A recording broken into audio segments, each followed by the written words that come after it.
कहानी की शुरुआत स्वर्गलोक से होती है, जहां एक तपस्वी साधु आसमान में तैरती विशाल चट्टानों के ऊपर उड़ता हुआ दिखाई देता है। इन चट्टानों के नीचे प्राचीन देवताओं की समाधियां बनी हुई थीं और आज वह साधु उन्हीं में से एक महान देवता को पुनः धरती पर भेजने आया था। यह वही देवता थे जिन्होंने हजारों साल पहले राक्षसों के साथ भयंकर युद्ध किया था और उसी युद्ध में वीर गति को प्राप्त हुए थे। कुछ ही पलों बाद जमीन फटती है और वहां से चेन नाम का एक युवक बाहर निकलता है, जो उस देवता का मानव रूप होता है। लेकिन पुनर्जन्म के कारण उसकी सारी यादें मिट चुकी थीं, इसलिए उसे अपने अतीत के बारे में कुछ भी याद नहीं था।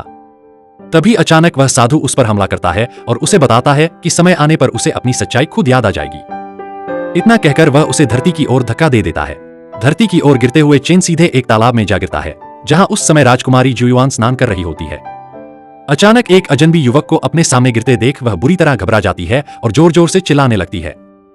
उसकी आवाज सुनते ही सैनिक तुरंत वहां पहुंच जाते हैं। राजकुमारी के आदेश पर वे बिना देर किए चेन को पकड़ लेते हैं और उसे कैदी समझकर सीधे जेल में डाल देते हैं। दूसरी ओर शाही कारागार में नालन नाम की एक प्रहरी कैदी जलोंग के घावों पर मरहम लगा रही होती है। जलोंग गुस्से में था क्योंकि कुछ अन्य कैदियों ने उस पर हमला कर दिया था। इसी बीच बाकी कैदी इशारों इशारों में एक योजना को अंजाम देने की तैयारी कर रहे थे। दरअसल वे सभी कैदी अपनी जादुई शक्तियों के कारण सेनापति शीमा द्वारा कैद किए गए थे और अब वे जेल से भागने का प्लान बना चुके थे। जैसे ही मौका मिला, उन्होंने छुपे हुए हथियार निकाल लिए और सैनिकों पर हमला कर दिया।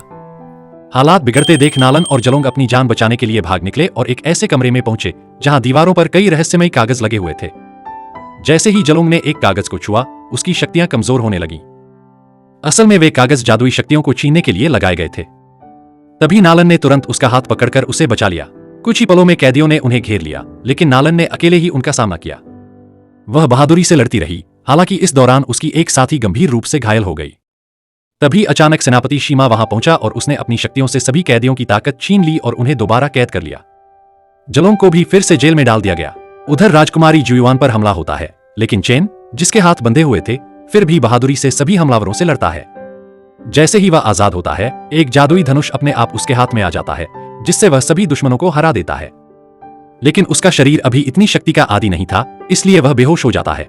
शाम होते होते राजकुमारी जुयुआन बेहोश पड़े चेन को अपने साथ महल लेकर आती है ताकि उसकी देखभाल ठीक से की जा सके। महल के अंदर नालन पहले से ही वहां मौजूद होती है और उसकी हालत पर नजर रख रही होती है। कुछ देर बाद जब चेन को धीरे धीरे होश आता है, तो उसकी नजर सबसे पहले नालन पर पड़ती है। उसे देखते ही वह कुछ पल के लिए पूरी तरह स्तब्ध रह जाता है, क्योंकि नालन का चेहरा उसकी खोई हुई प्रेमिका युशिन से हूबहू मिलता था।